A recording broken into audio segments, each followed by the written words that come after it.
We're incredibly grateful for your support. Before we begin today's tale, tell us, which city or country are you joining us from? We love connecting with our global audience. Now, let's dive into today's story. Chapter 1. Foundation of Sand.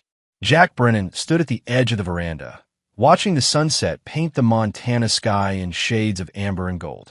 A man of calculated, he'd built a successful architecture firm from nothing over 15 years. The rugged landscape before him, with its natural balance of strength and beauty, reminded him of what had drawn him to design in the first place. The expansive vacation home they'd rented for the family reunion belonged to his father-in-law, Warren Blackwood, a man who'd made his fortune in luxury real estate and never let anyone forget it. Beautiful, isn't it? The voice belonged to Marlene, his wife of 7 years. She slipped beside him, champagne flute in hand.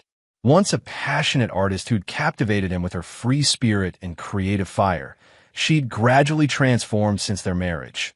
Her artistic dreams abandoned for a position at her father's company, her independent streak replaced by an increasing deference to her family's opinions. "It is," Jack said, noticing how rarely they shared quiet moments anymore. "Reminds me of that trip to Glacier National Park before we were married. Remember that cabin?" She smiled, but it didn't reach her eyes. "That tiny place? God, we've come a long way since then." The moment shattered as Warren's booming voice called from inside. "Marlene, come see what Douglas brought us from Paris." Douglas Pierce, Warren's right-hand man at Blackwood Luxury Properties and the golden boy who could do no wrong. Jack had never trusted the man's too-perfect smile or the way his eyes lingered on Marlene during family gatherings. "Coming, Daddy." Marlene's entire demeanor changed, shoulders straightening, voice lifting to a higher pitch. She downed her champagne and hurried inside without a backward glance. Jack sighed and followed. The sprawling vacation home was filled with Blackwood family members and business associates, all orbiting around Warren like planets around sun. In a corner, Jack's parents, Rita and Frank Brennan, sat awkwardly on an expensive sofa, looking out of place among the wealthy crowd. Former school teachers who'd raised Jack with values of hard work and integrity. They'd never meshed with the Blackwood family's ostentatious displays of wealth. "Jack," his mother waved him over. "Your father was just saying he'd love to see those new blueprints you're working on." "The Henderson Project?" Jack smiled, grateful for the familiar territory. "It's a sustainable design, uses about 40% less energy than comparable buildings." Sustainable. Warren's voice boomed as he approached, tumbler of scotch in hand. "That hippie nonsense doesn't sell premium properties, son. Luxury is what people want. Gold fixtures, marble countertops. Not solar panels." He laughed, several guests joining in sycophantically. Actually, Jack kept his voice level. Eco-friendly designs are commanding top dollar in today's market. The Henderson Project sold for. Douglas closed the Westlake deal yesterday. Warren interrupted, clapping the younger man on the shoulder as he joined them. "Biggest commission in company history." "Congratulations," Jack said flatly. Douglas's smile was practiced perfection, just following the Blackwood philosophy, go big or go home. His eyes drifted to Marlene as she approached with fresh drinks. Something in their brief exchange of glances made Jack's stomach tighten. "Speaking of philosophy," Warren continued, "when are you going to stop playing with your little firm and come work for a real company? I've got clients who'd pay double what those eco-warriors are giving you." Before Jack could respond, Warren's wife Vivian called everyone to dinner. The massive dining table gleamed with crystal and silver, Warren taking his place at the head like a king holding court. "Beautiful table," Vivian, Rita Brennan said kindly. "Thank you." Vivian barely acknowledged her.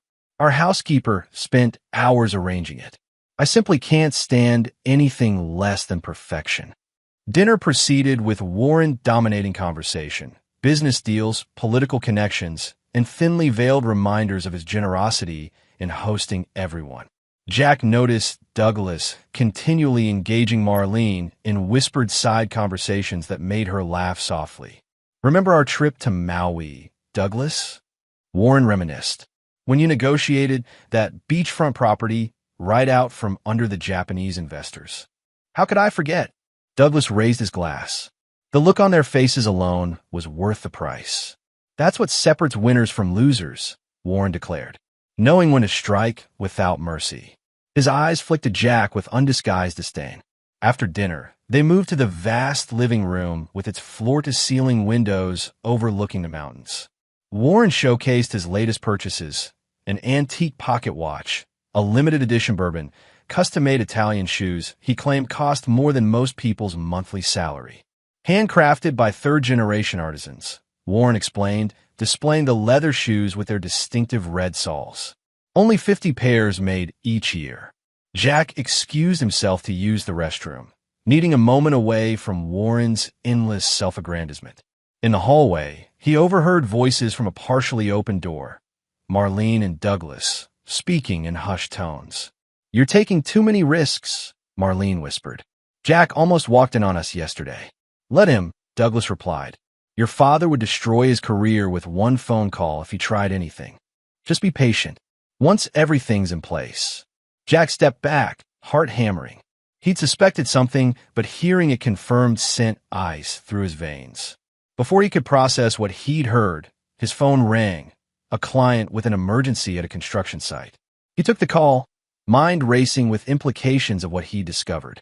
Returning to the living room, he found Marlene sitting suspiciously close to Douglas, while Warren continued extolling the virtues of his precious shoes. "Jack, darling," Marlene called too brightly, "come join us." Douglas was telling us about his sailing trip through the Greek islands. The rest of the evening passed in a blur of forced smiles and polite conversation, while Jack's mind cataloged every interaction between his wife and Douglas. The sidelong glances, the casual touches, the inside jokes. How had he been so blind? Chapter 2.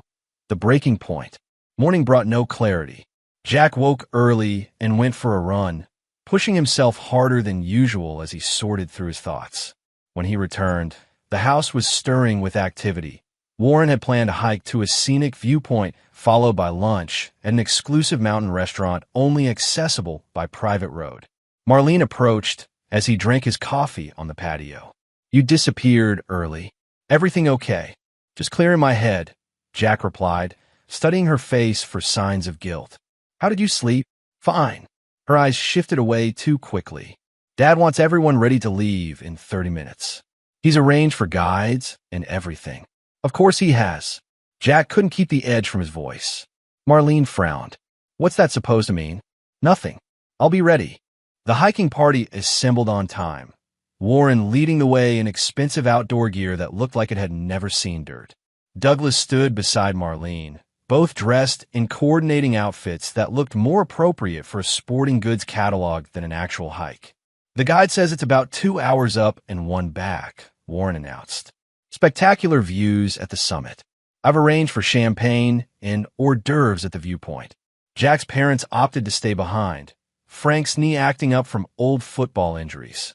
"You go ahead, son," his father said quietly. "Your mother and I will enjoy the peace and quiet."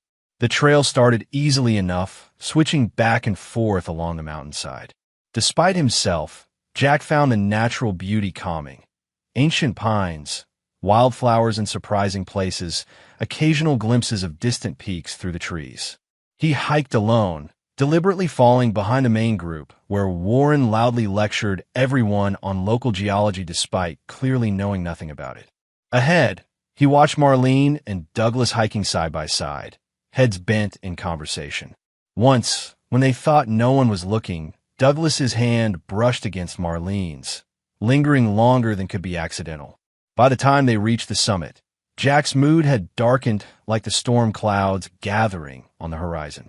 The view was undeniably spectacular, a panorama of mountains, valleys, and the silver ribbon of a river winding below. A guide was already setting up a portable table with champagne and food, no expense spared for Warren's display of affluence in the wilderness. "Worth every step," Warren proclaimed, popping the champagne with a theatrical flourish. "Nothing but the best for my family and friends." Everyone gathered around, oohing and awing appropriately. Jack stood apart, watching how naturally Douglas fit into this scene, playing the devoted son Warren had always wanted. "Jack," You look like someone stole your favorite toy, Warren called out. Come have some champagne. Might loosen you up for once. I'm fine, Jack replied, just taking in the view. The view from the top is always better when you've earned it, Douglas added with a pointed smile. Some people never make it this high. The double meaning wasn't lost on Jack. The group spent nearly an hour at the summit before Warren announced it was time to head down for their lunch reservation. The descent began easily enough, but the changing weather had made the trail slick in places. Warren walked ahead with Douglas, discussing some investment opportunity with animated gestures. Jack found himself behind Marlene, watching her careful steps down a particularly steep section. The trail narrowed between two large boulders, forcing them to proceed single file onto a muddy patch. What happened next occurred in mere seconds. Jack slipped slightly on the wet ground, instinctively reaching out to steady himself.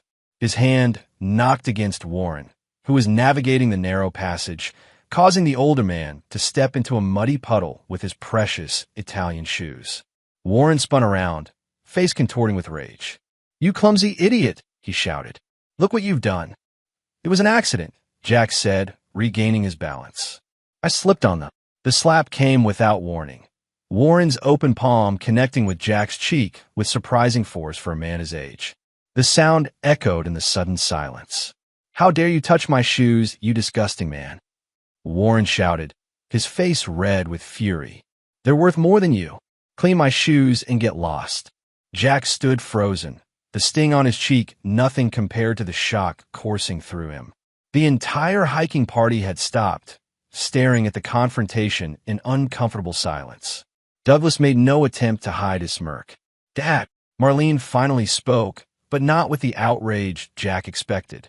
Instead, her voice carried embarrassment and deference. Jack, apologize to him right now. The words hit harder than the slap. Jack looked at his wife, the woman who'd once promised to stand by him through anything, now siding with her father after he'd been physically assaulted. Apologize? Jack repeated, voice dangerously quiet. For an accident? Just do it, Marlene hissed. You know how much those shoes mean to him. Jack looked from his wife to Warren to the mud-splattered shoes, supposedly worth more than his dignity. Something cold and hard crystallized in his chest. I think I've apologized enough in this family, he said finally. Without another word, he turned and continued down the mountain alone, ignoring Marlene's calls behind him. At the trailhead, he borrowed one of the guide's phones to call a taxi, leaving a brief note for his parents explaining he'd been called away on urgent business. 3 hours later, he was on a flight home, the humiliation still burning but gradually transforming into something else, a calm, focused resolve that would have frightened anyone who knew him well. Chapter 3: The Awakening. The empty house greeted Jack with blessed silence. For 3 days, he moved through its rooms like a ghost, ignoring Marlene's increasingly angry calls and messages. She and her family would be returning in 2 days, expecting explanations and apologies. They would receive neither. On the third morning, Jack drove to his firm's office downtown. His business partner and oldest friend, Nora Chun, looked up in surprise when he entered. Thought you were still in Montana, she said, taking in his expression. What happened? Jack closed her office door and told her everything. The humiliation, Marlene's betrayal, the affair with Douglas. Nora listened without interruption, her sharp features hardening as the story unfolded. That explains the calls, she said when he finished. Warren Blackwood's office has been trying to reach you through the firm. Said it was about a potential collaboration. No collaboration. No reconciliation. No second chances, Jack said with quiet certainty. I'm filing for divorce. Jack. Nora's expression softened. Take some time to think. 7 years of marriage. I've been thinking for 20 hours on planes and in this empty house, he replied. What would you do if someone slapped you in front of everyone you know, then demanded you clean their shoes? Nora's answer was immediate. I'd make them regret it. Exactly. Jack placed a flash drive on her desk. I need your help with something else. This contains the last 5 years of my personal financial records. I need to know what rights Marlene has to my firm, my designs, my patents. And I need to know how to protect all of it. You think she'll come after your work? I think Warren will use every connection he has to destroy me when I refuse to crawl back begging forgiveness. I need to be ready. Nora nodded, no questions asked. As the daughter of immigrants who'd built a successful restaurant business only to lose it through a predatory contract, she understood the need for protection all too well. I'll have answers by tomorrow, she promised. What else do you need? Information, Jack said. Everything you can find on Douglas Pierce and his relationship with the Blackwood family. Business connections, property holdings, possible vulnerabilities. Jack, Nora's voice carried a warning. Don't do anything you can't come back from. I won't. His expression remained unreadable. But they pushed me down a mountain. Now we'll see how they handle the fall. That afternoon, Jack drove to his parents' modest suburban home. They'd returned early from Montana after his abrupt departure, concerned about what had happened. He hit you. His father's weathered face flushed with anger when Jack finished explaining.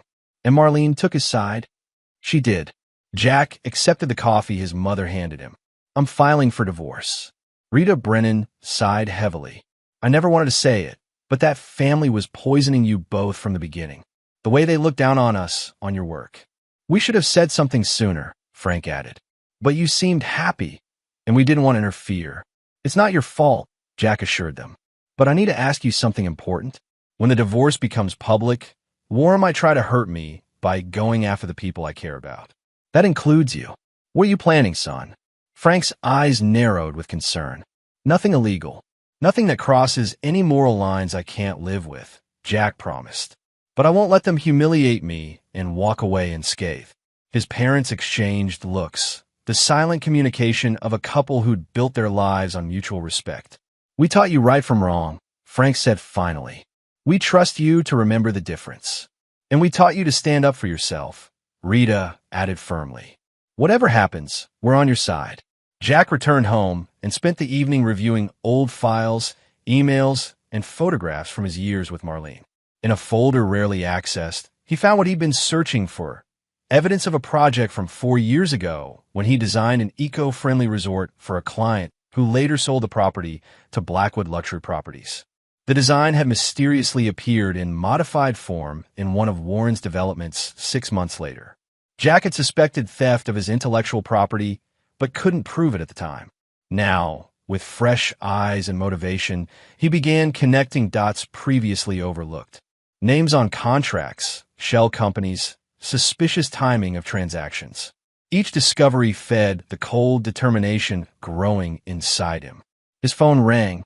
Marlene again. This time, he answered. Where are you? She demanded immediately. Do you have any idea how embarrassing it was explaining your disappearance to everyone? More embarrassing than watching your father slap your husband and demand he clean his shoes? Jack's voice remained perfectly controlled. You're overreacting. You know how Dad gets when his things are damaged. And you know Douglas Pierce intimately, don't you, Marlene? The silence on the other end confirmed everything. Jack, I don't know what you think you heard. We'll talk when you get home, he interrupted. All the cards on the table. No more pretending. He ended the call and continued working late into the night, building a foundation for what was to come. When exhaustion finally claimed him, Jack slept soundly for the first time since Montana. The sleep of a man who had found his purpose. Chapter 4. Opening Moves. Marlene returned home alone 2 days later, wheeling her designer luggage into the foyer with the practiced efficiency of a frequent traveler. Jack watched from the living room doorway as she looked around, finally noticing the changes, missing photographs, rearranged furniture, and emptiness that signaled transition. What's going on? She dropped her purse on the entry table. Where are all our photos? In storage, Jack replied calmly. Along with anything else I thought you might want to take. Marlene's carefully maintained composure slipped. Take? What are you talking about? Sit down, Marlene. We need to talk. She followed him into the living room, perching on the edge of the sofa. Jack remained standing, maintaining the psychological advantage. If you're still upset about Dad, this isn't about your father, Jack interrupted, though his actions were the final confirmation of what I've suspected for months, which is that our marriage is a sham, that you've been sleeping with Douglas Pierce, that you and your family have never respected me or what I've built. Marlene's face cycled through shock denial, and finally a cold calculation that reminded him too much of Warren. "You can't prove anything about Douglas," she said finally. "I don't need to prove it in a court, Marlene. We both know it's true." Jack placed a manila folder on the coffee table between them. "These are divorce papers. My lawyer will contact yours tomorrow. I'm offering a clean break. You keep what you brought into the marriage. I keep what I built." Just like that? 7 years thrown away over one argument. It wasn't one argument. It was the moment you showed me exactly where I stand in your family's hierarchy. Jack maintained eye contact, his voice steady, somewhere below a pair of Italian shoes. Marlene's expression hardened, the mask of the dutiful wife vanishing completely. "Dad was right about you. No ambition, no understanding of what real power looks like. Maybe, or maybe I just define success differently." "You'll regret this," she said, rising to her feet. "When Dad finds out." "He already knows," Jack interrupted. "I called him this morning." This genuinely surprised her. "You what?" "We had a very illuminating conversation. He explained that my position in this family has always been conditional. That true Blackwoods know how to fall in line." Jack smiled without warmth. "I explained that Brennans know how to stand their ground." "What else did you say to him?" Marlene's voice held the first note of uncertainty. "That's between your father and me. But I think you'll find he's surprisingly amenable to a quiet, civilized divorce." It wasn't exactly a lie. The conversation with Warren had indeed occurred, though Jack had omitted mentioning that he'd recorded it, capturing Warren's threats, his admissions about interfering in Jack's business relationships, and several casually incriminating comments about tax arrangements that would interest federal authorities. "I don't believe you," Marlene said, but her confident facade was cracking. "Call him." She did, stepping into the kitchen for privacy. Jack could still hear her voice rising in disbelief, then anger, then a kind of pleading that told him Warren hadn't offered the unconditional support she expected. When she returned, her expression had shifted to something calculating.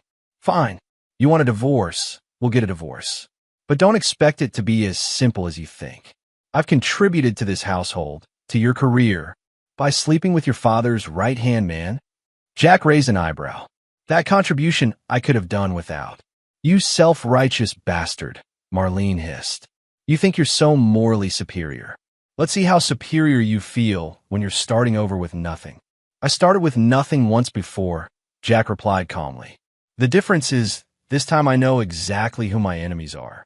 Marlene left that evening, taking only a suitcase of essentials and the keys to her separate car. Jack changed the house locks immediately after she drove away, then called Nora. "It's done," he said when she answered. "She's moved out. How's our other project coming?" "Better than expected," Nora replied. "You need to see this in person. How soon can you get to the office?" An hour later, Jack stood in Nora's office, examining the documents spread across her conference table.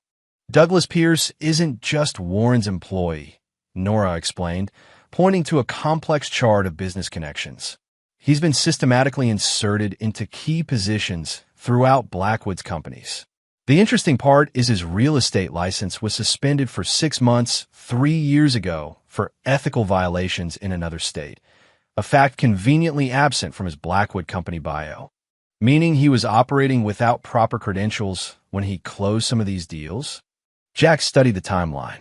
"Exactly. And there's more." Nora slid another folder forward.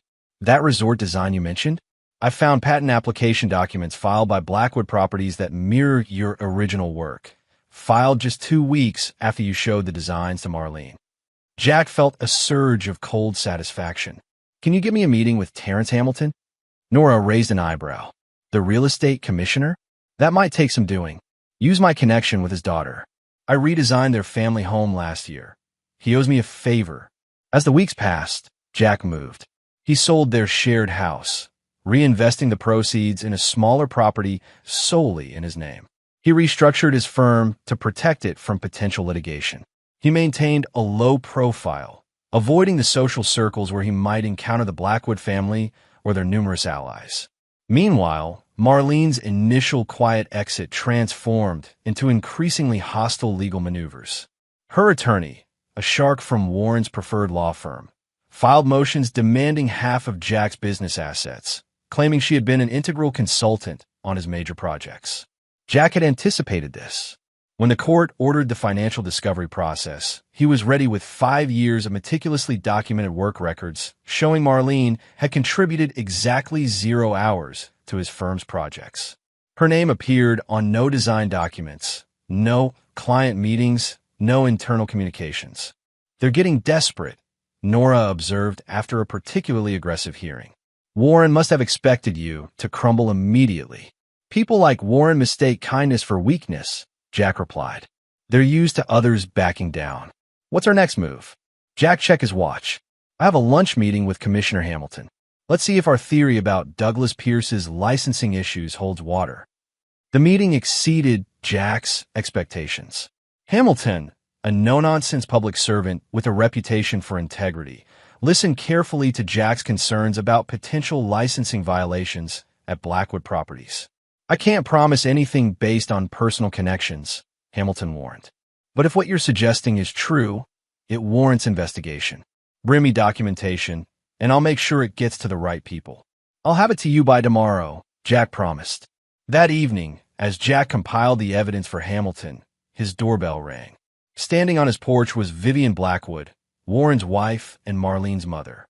"May I come in?" she asked, her usual imperious manner subdued. Jack hesitated, then stepped aside. Briefly, Vivian settled on his sofa, looking uncomfortably out of place in his deliberately modest new home. "I won't waste time with pleasantries. What do you want to end this vendetta against my family?" "Vendetta?" Jack raised an eyebrow. "I'm simply protecting what's mine while pursuing a divorce your daughter initiated by her actions." "Don't play innocent," Vivian snapped. "The Real Estate Commission's investigation, the tax audit Warren's suddenly facing. You're behind it all. Name your price." Jack studied her carefully. "There is no price, Vivian. I'm not looking for a payoff."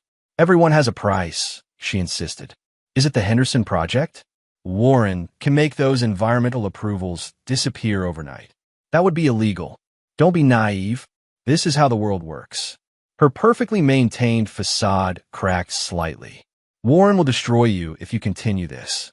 "He already tried," Jack replied evenly. "Tell him I said hello." After she left, Jack called Nora. "Vivian just paid me a visit. They know about the commission investigation."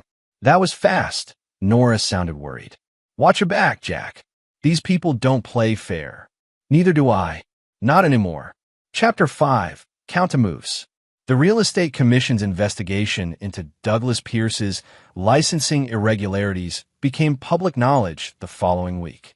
Local business publications ran the story. A rising star at Blackwood Properties facing scrutiny over potentially unauthorized transactions worth millions. Jack was reviewing preliminary drawings for a new project when his office door burst open. Douglas Pierce stood in the doorway, face flushed with rage. "You think you're clever, don't you?" Douglas snarled. "Digging through ancient history to find technical violations?" Jack calmly set down his pencil. "This is private property. You weren't invited." "Drop the investigation," Douglas demanded, advancing toward the desk.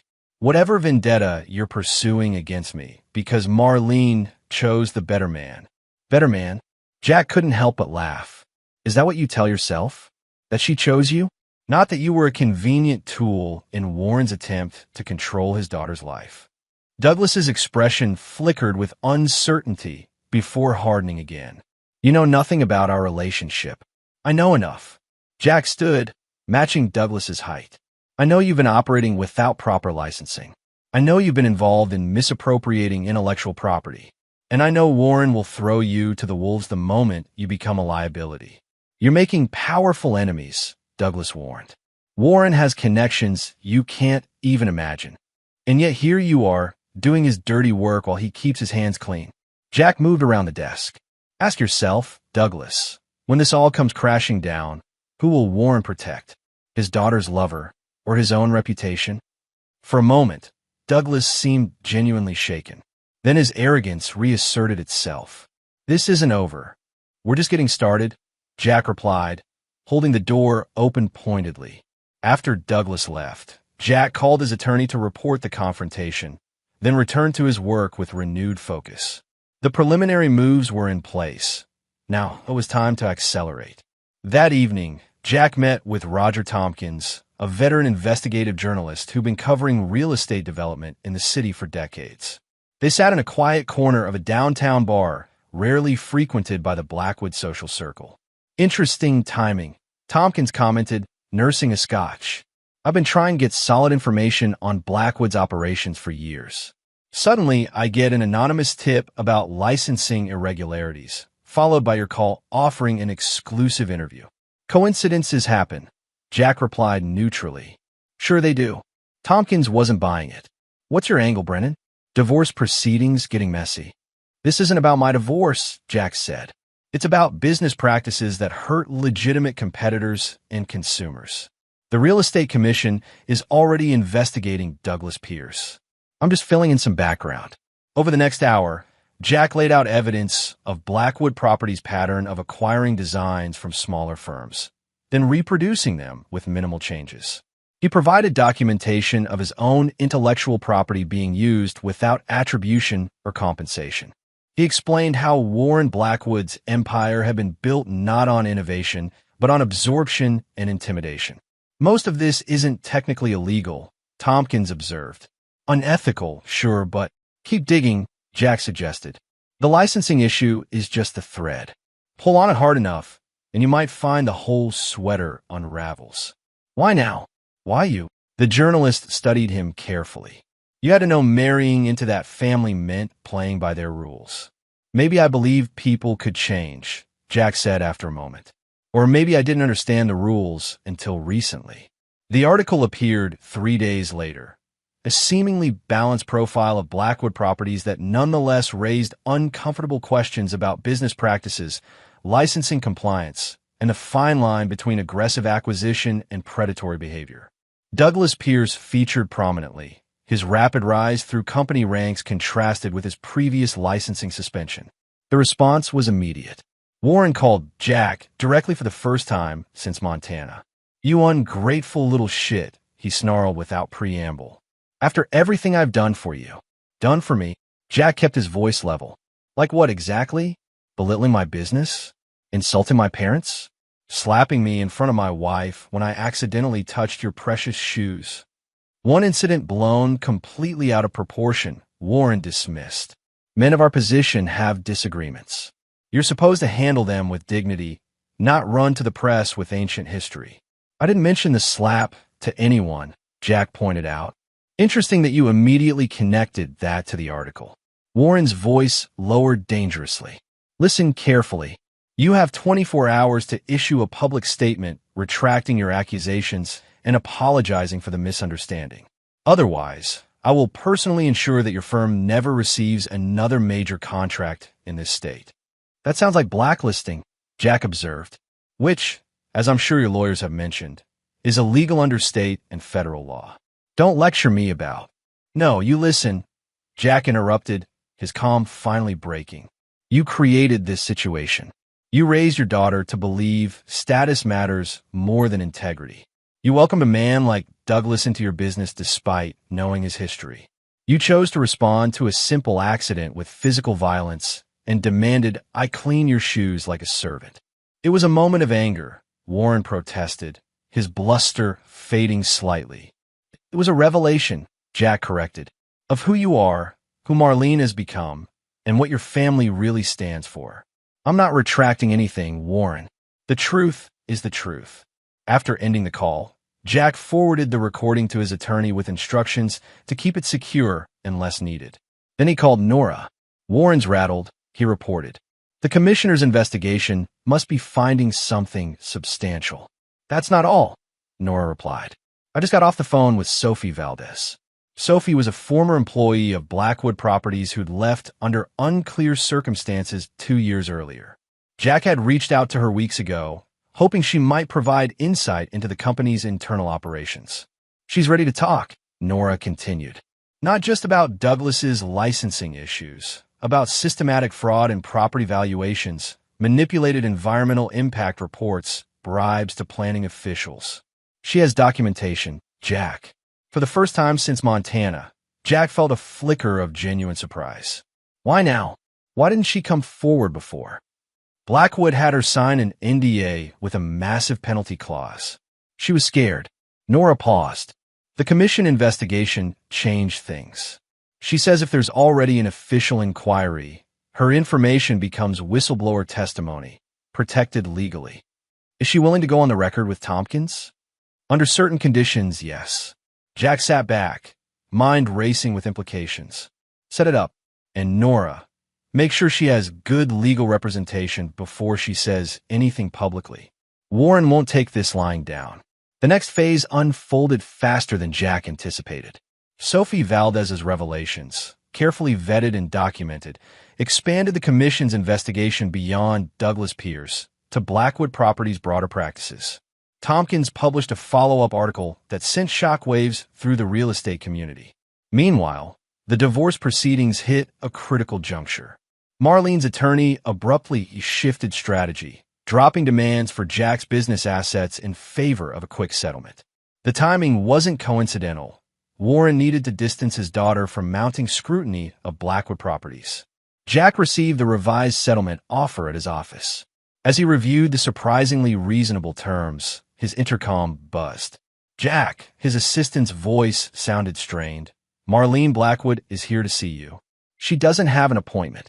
He hesitated, then made a decision. "Send her in." Marlene entered looking nothing like the polished, confident woman who'd left their home weeks earlier. Strain showed in the shadows under her eyes and the tension in her shoulders. "This has gone far enough," she said without greeting. "Sign the settlement. End this war before it destroys everything." "Hello to you too, Marlene." Jack gestured to a chair, which she ignored. "Don't play games," she snapped. "You've made your point. You're not the pushover Dad thought you were. Congratulations. Now stop before people get hurt." "People already got hurt," Jack reminded her. "Your father made his choices. Douglas made his. You made yours." "It wasn't what you think with Douglas," she said, her composure cracking slightly. "It was complicated." "No, it really wasn't." Jack kept his voice even. "You chose status over loyalty. You chose your father's approval over standing by your husband when he was physically assaulted. Those aren't complicated choices, Marlene. They're revealing ones." She stared at him as if seeing him for the first time. "I never thought you'd fight like this." The Jack I knew was reasonable, compromising. "The Jack you knew thought he was part of a family, not a corporate hierarchy," he corrected. "As for the settlement, my attorney will review it and respond accordingly." "Dad's under investigation by the IRS now," she said, changing tactics. "Did you know that? They're questioning transactions going back 5 years. His health isn't good, Jack. The stress could kill him." Warren made his own bed. Jack replied without sympathy. "I'm not responsible for the consequences of his actions." "What happened to you?" Marlene asked, genuine bewilderment in her voice. "When did you become so cold?" "I'm not cold," Jack said quietly. "I'm just finished pretending. Finished accepting disrespect as the price of belonging to your family. Finished watching people like your father and Douglas build empires by stepping on others." "You won't win this," she warned, moving toward the door. "Dad always comes out on top." "We'll see." After she left, Jack stared at the settlement papers. The terms were surprisingly favorable, a clean break with minimal financial entanglement. He should have felt victorious. Instead, he felt hollow, wondering if the man he'd been before Montana would recognize the man he'd become. Chapter 6: The Precipice. 3 months after the Montana incident, Jack's carefully orchestrated plan approached its culmination. The Real Estate Commission's investigation had expanded into a joint inquiry with the State Attorney General's office, focusing on potential fraud in Blackwood Properties dealings. Douglas Pierce's license had been formally suspended pending the outcome. Sophie Valdez's testimony had opened doors to other former employees coming forward with similar accounts of questionable practices. Warren Blackwood, once untouchable, found himself fighting battles on multiple fronts: legal, financial, and public relations. His company stock had dropped nearly 30%. Major clients were quietly distancing themselves. The empire built on intimidation and connections was showing its first serious cracks. Jack had maintained a deliberately low profile throughout, never commenting publicly on the investigations or his divorce proceedings. His firm continued to secure new projects, smaller than before, but innovative, sustainable designs that were beginning to attract national attention. On a crisp autumn morning, Jack arrived at his office to find Commissioner Hamilton waiting with Nora. "This is an unexpected visit," Jack observed, shaking the commissioner's hand. "An unofficial one," Hamilton clarified. "What I'm about to share isn't public knowledge yet." They settled in Jack's conference room, Hamilton declining coffee. "The Attorney General is preparing to file formal charges against Blackwood Properties next week. Fraud, licensing violations, falsification of documents, attempted bribery of planning officials. It's a substantial list." Jack absorbed this quietly. Against the company or individuals? Both. Warren Blackwood, Douglas Pierce, and 3 other executives are named specifically. Hamilton studied Jack's expression. "You don't seem surprised." "I've suspected the extent of the problems for some time," Jack admitted. "Which brings me to the purpose of my visit." Hamilton leaned forward.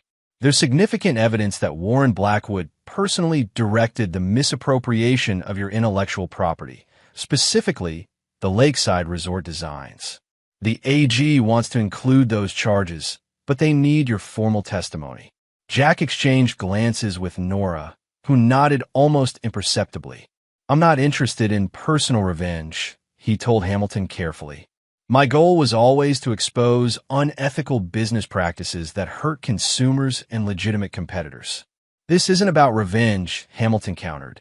"It's about accountability. Without your testimony, one of the most serious charges may not stick." "I'll need to think about it," Jack said finally. "This has already gone further than I initially intended." After Hamilton left, Nora closed the office door. "This is what you wanted, isn't it? Blackwood held accountable." "Yes," Jack admitted. "But criminal charges, possible jail time, that's beyond what I envisioned when this started."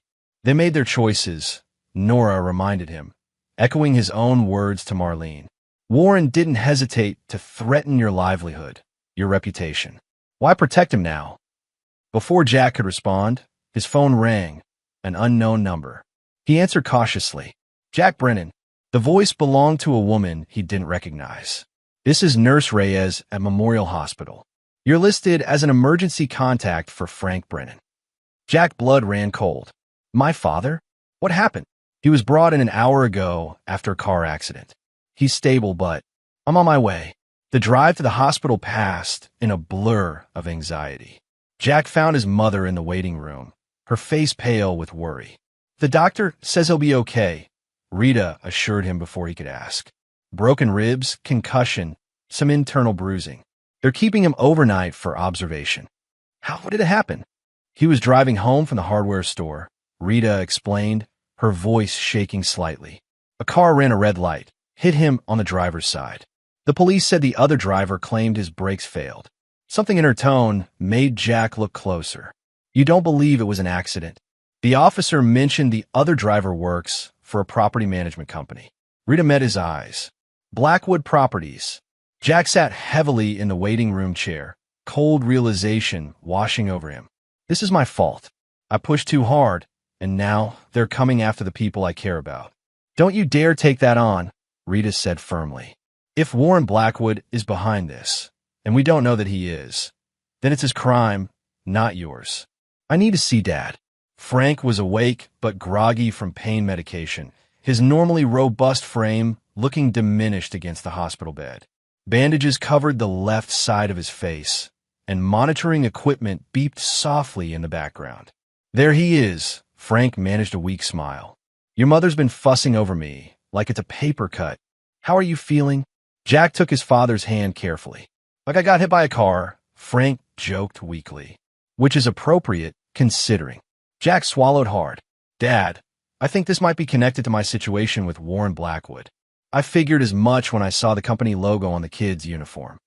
Frank's grip tightened slightly. "Listen to me, Jack. If they're resorting to this, it means you've got them on the ropes. Don't back down now. It's not worth your safety. Or Mom's."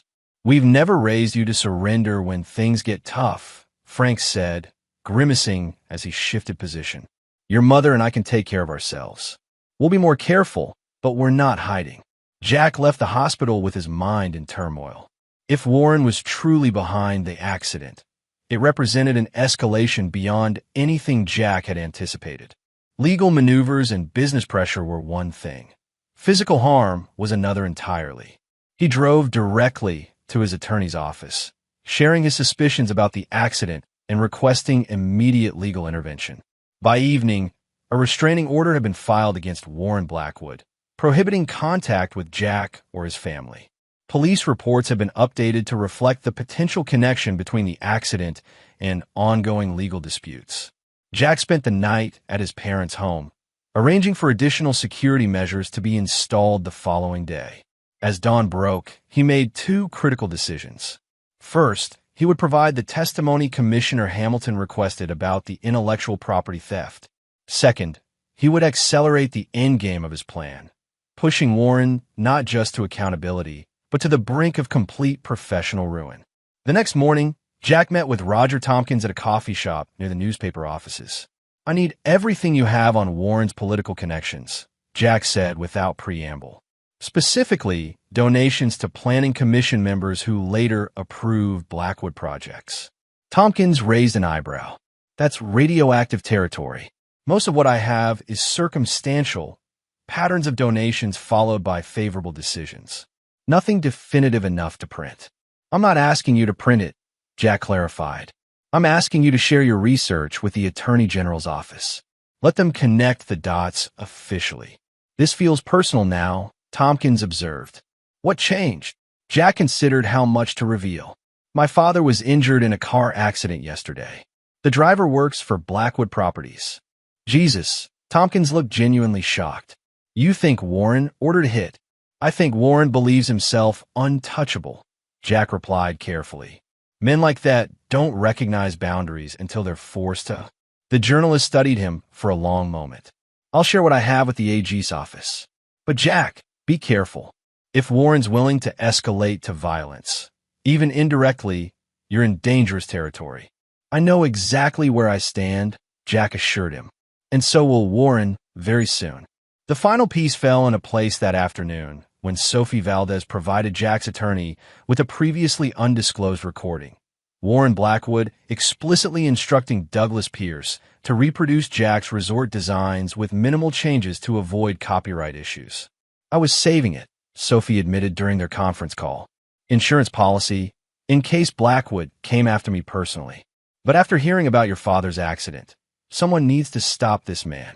Jack forwarded the recording to Commissioner Hamilton with a brief message. "I'll testify. Schedule it as soon as possible."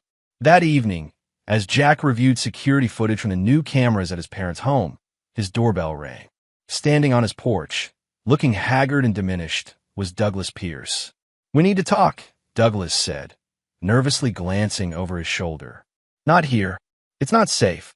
Against his better judgment, Jack agreed to meet at a public park 20 minutes later. He arrived first, choosing a bench with clear sight lines in all directions. Douglas appeared precisely on time, wearing a baseball cap pulled low over his face. "Warren knows I'm meeting you," Douglas said immediately, sitting beside Jack, but keeping his eyes on the surrounding area. "He's having me followed. Why take the risk?" "Because I need protection." Douglas's voice cracked slightly. "The AG's office questioned me for 6 hours yesterday. They have recordings, documents, witness testimony. Warren's going down, and he's trying to set me up as the fall guy." "You were a willing participant," Jack pointed out without sympathy. "I know," Douglas admitted. "I'm not claiming innocence. But Warren's the mastermind. Every decision, every cut corner, every bribe, it all came from him." "What are you offering?" "Everything. Testimony about how Warren orchestrated the theft of your designs. Proof that he directed the falsification of environmental reports. Records of payments to planning officials." Douglas leaned closer. "And confirmation that he ordered the accident involving your father." Jack's composure slipped for the first time. "You have proof of that?" "He didn't put in writing," Douglas said quickly. "But I was there when he made the call. Teach Brennan a lesson through the old man." Those were his exact words. "Why should I believe you now? After everything?" Douglas laughed bitterly. "Self-preservation. Warren's sacrificing me to save himself. The only way I avoid years in prison is with a cooperation agreement, and for that, I need something valuable enough to trade. Like Warren's direct involvement in targeting my father. Exactly. Douglas glanced nervously around the park again. I made a copy of Warren's private business calendar. It shows a meeting with the driver 2 days before the accident. A meeting with no legitimate business purpose. And Marlene? Jack couldn't help asking, where does she stand in all this? Douglas's expression shifted to something almost like pity. She suspected her father was behind the accident. That's what finally broke her loyalty. She's been cooperating with the AG's office for the past week. The revelation hit Jack harder than he expected. Despite everything, part of him had continued to believe Marlene was fully complicit in her father's schemes. Warren doesn't know she's turned on him, Douglas continued. He still thinks she's his loyal daughter, standing by the family at all costs. What do you want from me? Jack asked finally. Put in a word with the prosecutor. Douglas replied immediately. Tell them I came to you voluntarily with crucial information. It could make the difference between a reasonable plea deal and spending the next decade in prison. Jack stood, decision made. I'll consider it, but only after you've testified fully and truthfully about Warren's involvement in my father's accident. As Douglas walked away, Jack felt the weight of the past months pressing down on him. What had begun as a quest for dignity and justice had evolved into something darker, a systematic dismantling of Warren Blackwood's empire and reputation. The question that had been haunting him for weeks resurfaced with new urgency. At what point did justified retribution become destructive vengeance? His phone rang, Nora calling with news that would force him to confront that question sooner than expected. Chapter 7. Perfect Storm. The Attorney General's press conference sent shockwaves through the business community. Standing before a forest of microphones, AG Lydia Cortez outlined charges against Warren Blackwood and 4 Blackwood Properties executives, including Douglas Pierce. Fraud, racketeering, bribery of public officials, falsification of records, intellectual property theft, and, most dramatically, criminal conspiracy related to Frank Brennan's accident. This case represents one of the most comprehensive patterns of corporate malfeasance this office has encountered, Cortez declared, cameras flashing continuously. Mr. Blackwood used his company not simply to build real estate, but to construct a web of corruption that undermined fair competition, endangered public safety, and ultimately led to violence against a private citizen. Jack watched the broadcast from his office, Nora beside him, as Cortez detailed the role of whistleblowers and evidence providers. Jack's name was mentioned specifically as a victim of intellectual property theft who had cooperated with investigators. You've arrived, Nora commented as his phone immediately began buzzing with messages and calls. Public vindication. It doesn't feel like victory, Jack admitted, silencing his phone. It feels like watching a building collapse. A building built on a rotten foundation, she reminded him. Warren Blackwood did this to himself. With my help, Jack added quietly. I laid the charges and lit the fuse. Having second thoughts, Jack considered the question seriously. Not about exposing Warren's corruption, that needed to happen, but about how far I was willing to go, how much this has consumed me since Montana. Justified anger isn't something to apologize for, Nora said, squeezing his shoulder. You stood up to a bully who physically assaulted you, betrayed your trust, and ultimately went after your family. I know, Jack nodded slowly, but there's a fine line between justice and obsession. I've been walking it for months. Their conversation was interrupted by Jack's assistant. Mr. Brennan, Marlene Blackwood is here to see you. Should I send her in? Jack decided after a moment's hesitation. Nora stood to leave. Wanting to stay? No, I think we need to talk alone. Marlene entered looking nothing like either the polished socialite or the angry wife of previous encounters. Dressed simply in jeans and a sweater, she carried herself with a weariness that spoke of sleepless nights and difficult decisions. I didn't think you'd see me, she said, remaining standing even when Jack gestured toward a chair. I wasn't sure I would either, he admitted. But here we are. I saw the press conference. Marlene's voice was rough with emotion. Dad's being arraigned tomorrow. His lawyer says he'll likely face significant jail time. I'm sorry it came to this, Jack said, surprised to find he meant it. Despite everything, I know he's still your father. The man they described today, the one who ordered someone to hurt your father. That's not the dad I thought I knew. Tears welled in her eyes. I've been so blind, Jack. So willfully, stupidly blind. When did you figure it out? Jack asked gently. About your father, about the kind of business he really ran? Parts of it, I'd always suspected, Marlene admitted, finally sinking into a chair. The way certain problems would conveniently disappear, how competitors would suddenly abandon projects. But I told myself that's just how business works at that level. And Douglas, she flushed with shame. That was different. Complicated. Was it love?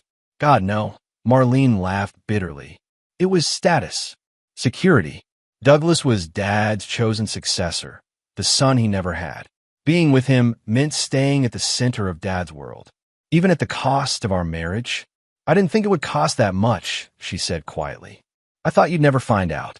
That we could all just continue in our assigned roles. You the talented architect married into the Blackwood family.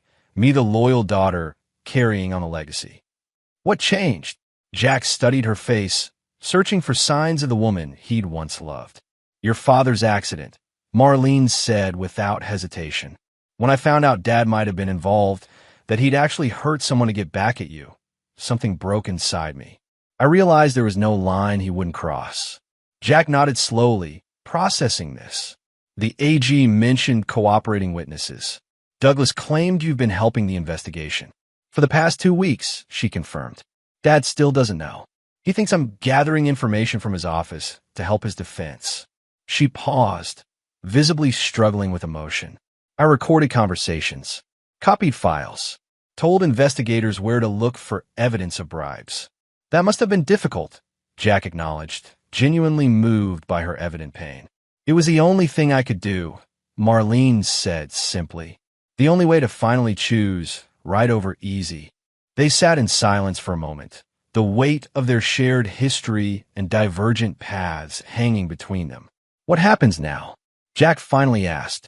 The divorce finalizes next week, Marlene reminded him. After that, I don't know. Dad's companies will be sold off to pay restitution. The Blackwood name is toxic in this town. I'll probably leave, start over somewhere people don't know me. And Douglas, cutting a deal for what I hear. Limited jail time in exchange for testimony against Dad. Her expression hardened slightly. He turned on Dad even faster than I did. Loyalty was never his strong suit. Jack couldn't help a small, ironic smile. No honor among thieves. Something like that. Marlene stood to leave, then hesitated. For what it's worth, Jack, I am sorry. Not just for the affair or for siding with Dad that day in Montana, but for never really seeing you.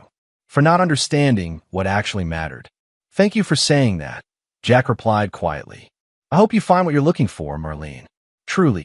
After she left, Jack sat alone in his office as dusk settled over the city. The press conference, Marlene's visit, the pending arraignment, all of it should have felt like victory.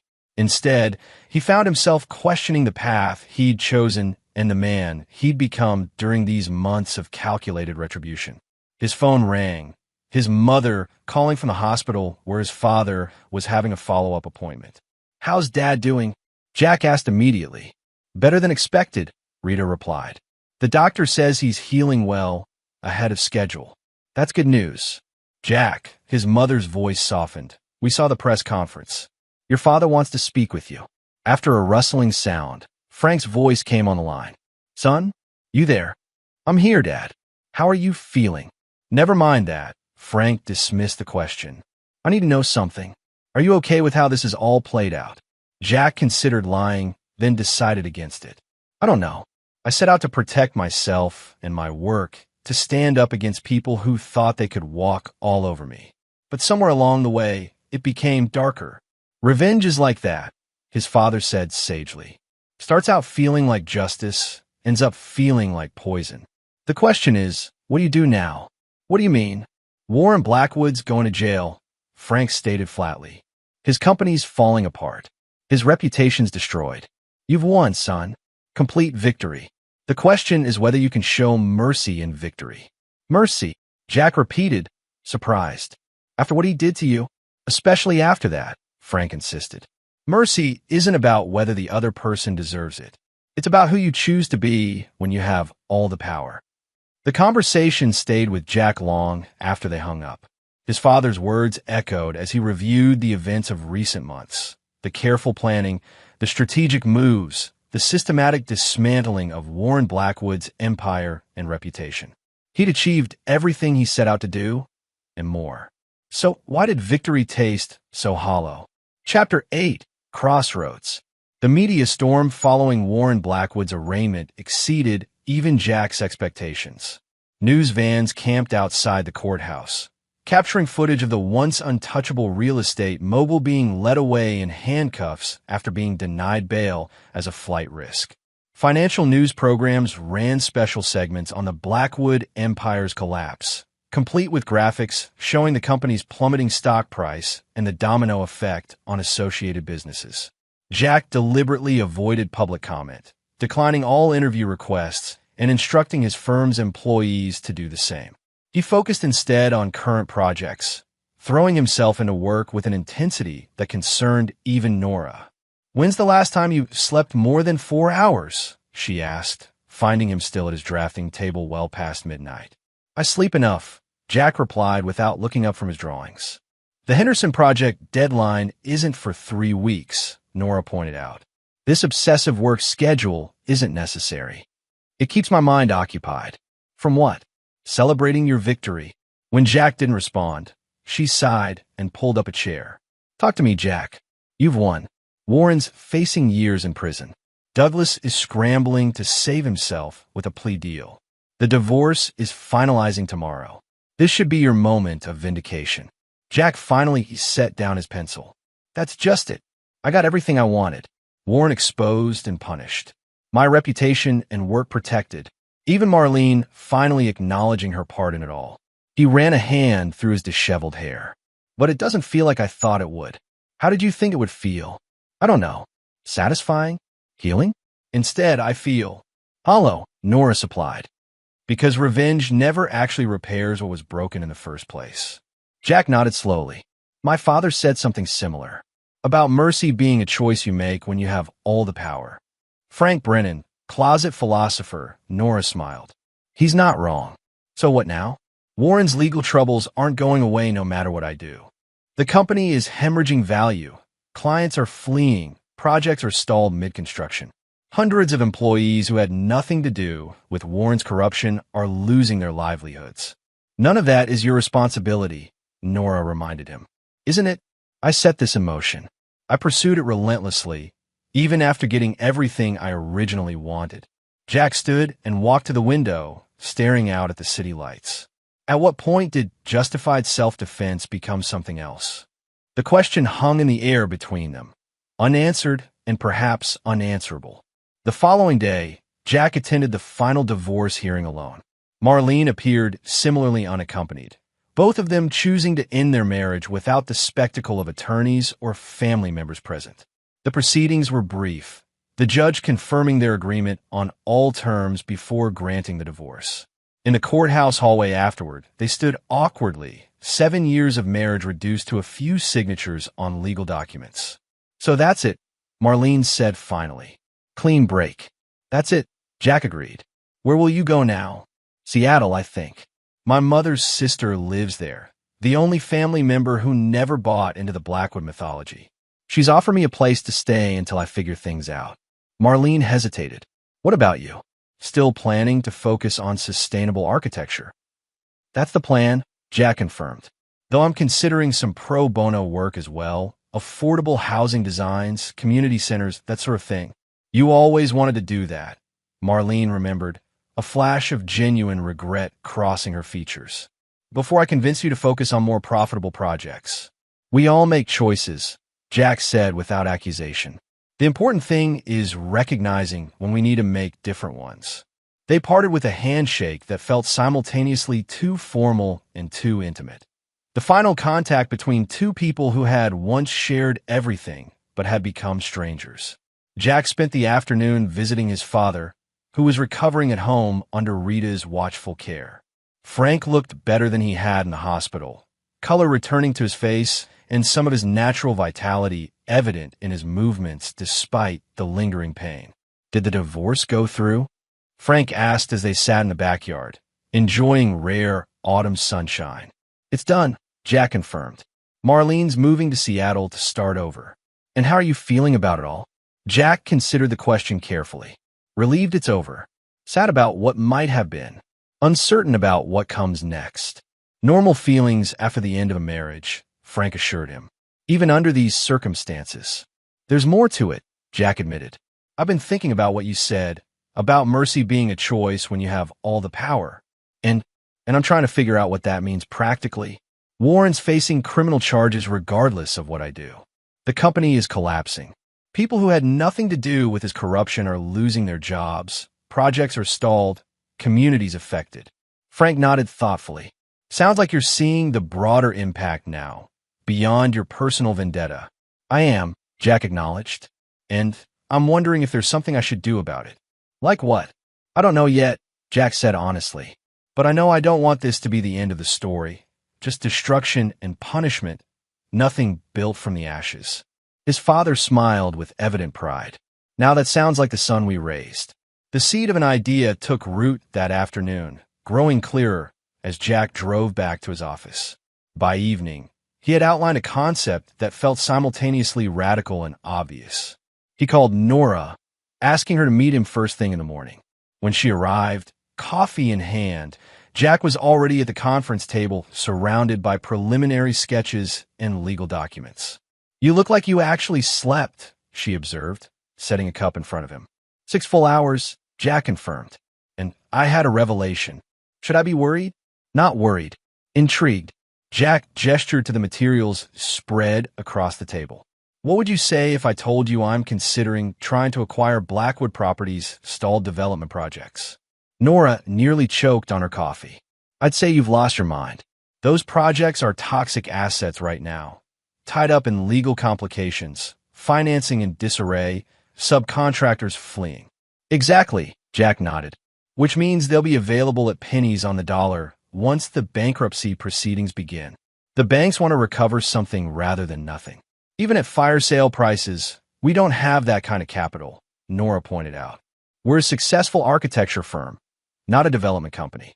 "We wouldn't do it alone," Jack explained, sliding a document toward her. "I've been researching community development corporations, public-private partnerships, sustainable investment funds. There's a way to structure this that brings in multiple stakeholders, local governments interested in completing projects that would otherwise become urban blight, ethical investors looking for social impact opportunities, community organizations representing the people actually affected by these developments. You want to transform Blackwood's luxury developments into what exactly?" "Mixed use, mixed income, sustainable communities," Jack said, growing animated. "Taking what Warren intended as exclusive enclaves for the wealthy and reimagining them as vibrant neighborhoods that benefit entire communities. Affordable housing alongside market rate units. Green spaces. Community centers. Local businesses rather than chain stores." Nora studied him carefully. "This isn't just about business, is it? This is your version of mercy." "Maybe," Jack admitted. "Not erasing what Warren did wrong, but creating something positive from the wreckage. Transforming rather than just destroying." "It's ambitious," Nora acknowledged. "Possibly impossible, but worth trying," Jack insisted. "Warren built an empire based on exclusion, corruption, and intimidation. What if we could build something better from its ruins?" Over the following weeks, Jack assembled a team of advisors, legal experts in bankruptcy proceedings, community development specialists, sustainable finance consultants. He reached out to city officials in communities where Blackwood projects stood half-completed, proposing partnerships that would complete the construction while radically reimagining the end result. The responses varied from skeptical interest to enthusiastic support. Local governments, facing the prospect of abandoned construction sites becoming eyesores and safety hazards, were particularly receptive. Community organizations, initially suspicious of Jack's motives, became cautiously supportive, when he invited them to participate in redesigning the projects to serve local needs. As the plan took shape, Jack received an unexpected call from Terrence Hamilton, the real estate commissioner whose investigation had started Warren's downfall. "I've been hearing about your proposal for the Blackwood properties," Hamilton said without preamble.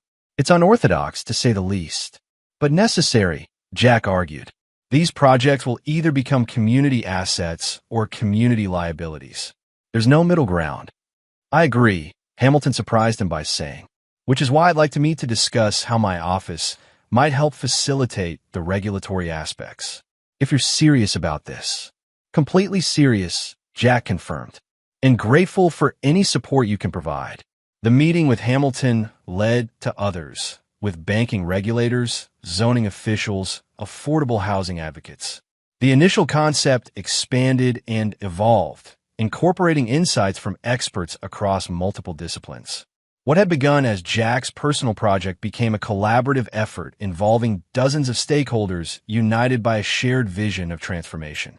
6 weeks after Warren's arraignment, as bankruptcy proceedings for Blackwood Properties formally began, Jack presented his comprehensive proposal to the bankruptcy trustee and major creditors. The plan involved creating a new entity, Restoration Community Development, that would acquire select Blackwood projects, refinance them through a combination of private investment and public funding, and complete them according to redesigned plans emphasizing accessibility, sustainability, and community benefit. "This is unorthodox," the lead bankruptcy attorney noted after Jack's presentation. "So was the scale of fraud that created this situation," Jack countered. "Conventional approaches won't address the magnitude of the problem. Your proposal would mean creditors accepting significant write-downs on their loans," a bank representative pointed out, "compared to what they'd recover from abandoned projects tied up in years of litigation. This offers certainty and partial recovery now, plus positive public relations for supporting community redevelopment." The discussion continued for hours, diving into financial details, legal structures, implementation timelines. By the end, while nothing was formally approved, Jack had secured agreement for a more detailed feasibility study and continued consideration of the proposal. As he left the meeting, mentally exhausted but cautiously optimistic, Jack found Nora waiting in the lobby. "How did it go?" she asked immediately. "Better than expected," Jack admitted. "They didn't dismiss it outright, which is the first hurdle. Now comes the hard work of proving it can actually succeed." "You look more alive than I've seen you in months," Nora observed as they walked to the parking garage. "This project, it's healing something in you, isn't it?" Jack considered the question thoughtfully. "I think it's helping me redefine victory, moving from tearing down what was wrong to building something better." Speaking of Warren, Nora's tone changed slightly. "Have you heard the latest? He's offering to cooperate with prosecutors in exchange for a reduced sentence." "Can't say I'm surprised," Jack replied. "Self-preservation seems to be the Blackwood family specialty." "Except for Marlene," Nora pointed out. "From what I hear, she's cooperating without asking for anything in return." Jack nodded, a flicker of respect for his ex-wife's choices warming him unexpectedly. "People can surprise you." "You've certainly surprised me," Nora admitted. 6 months ago, I thought this would end with Warren's destruction, period. I never imagined you trying to salvage something positive from the wreckage." "Neither did I," Jack said honestly. "But at some point I realized there was a choice between being defined by what happened in Montana or defining myself by what I chose to do next." "And you chose the harder path," Nora observed. "The more interesting one," Jack corrected with a small smile. Chapter 9, Reconstruction. 1 year after the Montana incident, Jack stood on the observation platform overlooking what had once been Blackwood Properties' most ambitious luxury development. Riverside Heights, a mixed-use project originally designed as an exclusive enclave for the wealthy. Now, under the direction of Restoration Community Development, it was transforming into something entirely different. Where Warren had planned a private golf course, community gardens, and public green spaces now took shape. The luxury penthouse floors had been redesigned as mixed-income housing, with units reserved for essential workers and families displaced by gentrification. The ground floor retail spaces, once slated for high-end boutiques, were being configured for local businesses, a community health clinic, and educational facilities. Impressive progress, observed Mayor Wallace, who had joined Jack for the site visit. Hard to believe this project was a half-abandoned construction site a year ago.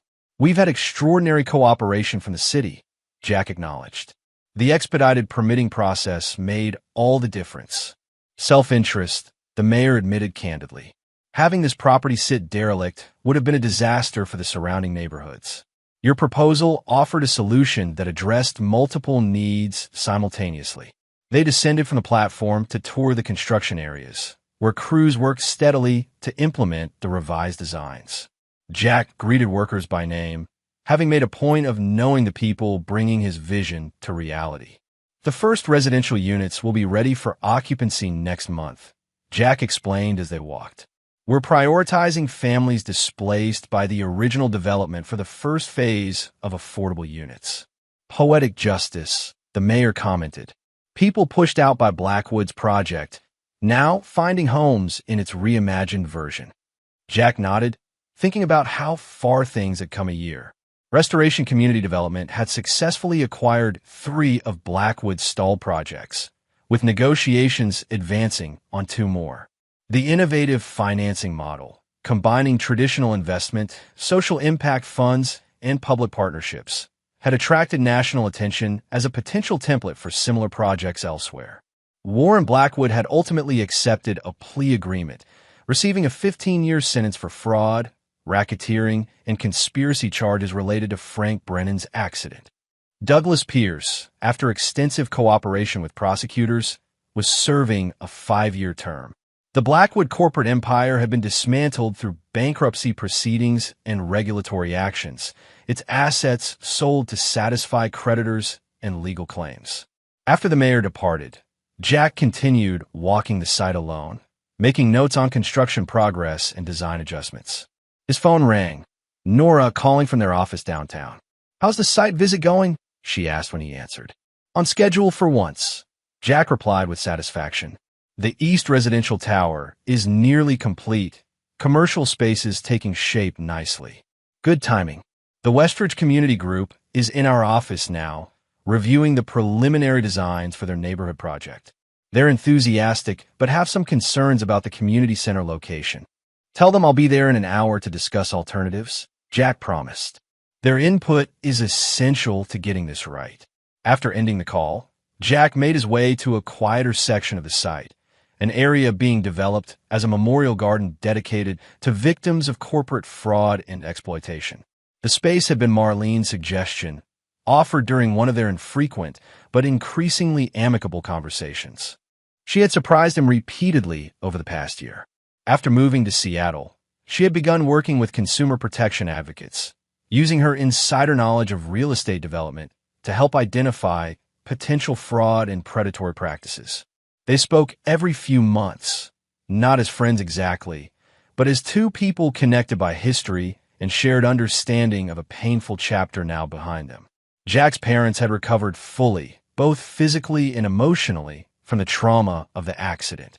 Frank had become an unexpected advisor to Restoration Community Development, his practical wisdom and ethical clarity providing guidance during complicated decisions. Rita had organized a support network for families displaced by development projects, helping them navigate the system to secure housing in the reimagined communities.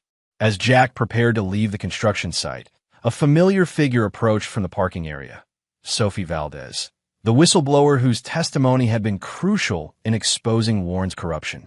Now she served as community liaison for restoration, ensuring transparency and accountability in all aspects of the redevelopment process. "Just the person I wanted to see," she called as she approached. "The Resident Advisory Committee has some suggestions for the rooftop spaces in Building C." "Let me guess," Jack smiled. "More garden plots, fewer lounge areas?" "You're learning," Sophie confirmed with approval. "They're passionate about food security and teaching kids where food comes from." "Make it happen," Jack decided immediately. The design should reflect their priorities, not our assumptions. They walked together toward the parking area, discussing implementation details. As they reached Jack's car, Sophie hesitated.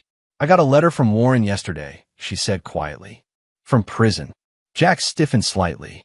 What did he want? To apologize, supposedly. Her expression revealed deep skepticism. He claims he's had a spiritual awakening behind bars, seeing the error of his ways. Do you believe him? Sophie considered the question seriously. "I believe prison has humbled him. Whether that's genuine remorse or just adjustment to his new reality, that's harder to determine." Jack nodded, understanding her uncertainty. He had received a similar letter 6 months earlier. Pages of Warren's explanation and apology written in careful handwriting so unlike his formerly bold signature. Jack had read it twice, then filed it away without response, still unsure how to process the apparent transformation of a man who had once seemed incapable of admitting wrongdoing. "What did you do with your letter?" Sophie asked. "Kept it," Jack admitted. "Someday, I might know what to do with it." "Not yet. That's where I am too," she agreed. Some wounds take longer to heal than others. After Sophie departed, Jack sat in his car for a moment, reflecting on the journey of the past year. The man who had fled Montana burning with humiliation and rage seemed like a different person now, someone he recognized but no longer fully inhabited. The work of transformation, both of Blackwood's failed projects and of himself, had altered him in ways he was still discovering. His phone rang again, a call from Frank Brennan. "Hey, Dad. Everything okay?" "Better than okay," Frank replied enthusiastically. "The Community Center Committee approved your latest designs unanimously. They're particularly excited about the workshop spaces for teaching practical skills." "That was your suggestion," Jack reminded him. The idea of creating spaces where retired tradespeople could teach younger generations. "Just building bridges between people who need each other," Frank said modestly. "Speaking of which, your mother wanted me to remind you about dinner Sunday. She's making your favorite pot roast." "Wouldn't miss it," Jack promised. After ending the call, he started the drive back to his office, mind already shifting to the afternoon's meetings and design reviews. Traffic slowed as he passed another former Blackwood property, this one not yet acquired by restoration, but still standing abandoned, its partially completed structure a reminder of work yet to be done. Jack made a mental note to revisit the feasibility studies for that site. One project at a time, one building at a time, one community at a time. The work of reconstruction continued, more challenging but ultimately more fulfilling than the work of retribution had ever been. The final meeting of the day ran longer than expected, with community representatives passionately advocating for specific features in the Westridge project. Jack listened more than he spoke, having learned that the best solutions emerged when those most affected by the outcome had the strongest voice in the process. By the time he left the office, evening had settled over the city. He drove home to his modest house in a mixed-income neighborhood, a deliberate choice after selling the larger home he'd shared with Marlene. The smaller space suited his simpler lifestyle now, focused more on work that mattered than on status or appearances. As Jack unlocked his front door, he noticed an envelope that had been slipped underneath. Inside was a newspaper clipping, a profile of restoration community development from a national business magazine, highlighting the innovative model as a potential template for addressing abandoned development projects nationwide. A yellow sticky note was attached with a simple message in Marlene's handwriting. "You found a better way. I'm proud of what you're building." Jack placed the clipping on his desk, next to the architectural awards his firm had received for sustainable design and community impact. The professional recognition mattered, but the simple acknowledgement from someone who had witnessed both his lowest moment and his deliberate choice to rise differently carried its own significance. Later that evening, as Jack reviewed plans for the next day's site meeting, he found himself reflecting on the journey from that mountainside in Montana to the present. The humiliation had been real, the betrayal painful, the anger justified. But the path forward had been his choice. At each crossroads, with each decision, shaping not just buildings and communities, but his own character and legacy. Warren had slapped him and demanded he clean expensive shoes. Marlene had told him to apologize for an accident. The old wounds had healed not through revenge, but through the harder, more rewarding work of creating something valuable from the wreckage. Jack closed his design portfolio and walked to the window, looking out at the city where his reimagined projects were gradually taking shape. The work was far from complete, both the physical construction and his own internal reconstruction. But for the first time since Montana, he felt fully confident in the direction of both. The price of dignity had been high, but its value was proving immeasurable. And there you have it. Another story comes to an end. What did you think? I'd love to hear your thoughts in the comments below. If you enjoy this story, consider joining our community by subscribing. It means the world to us. For more stories like this one, check out the recommended videos on screen. And I'll see you there.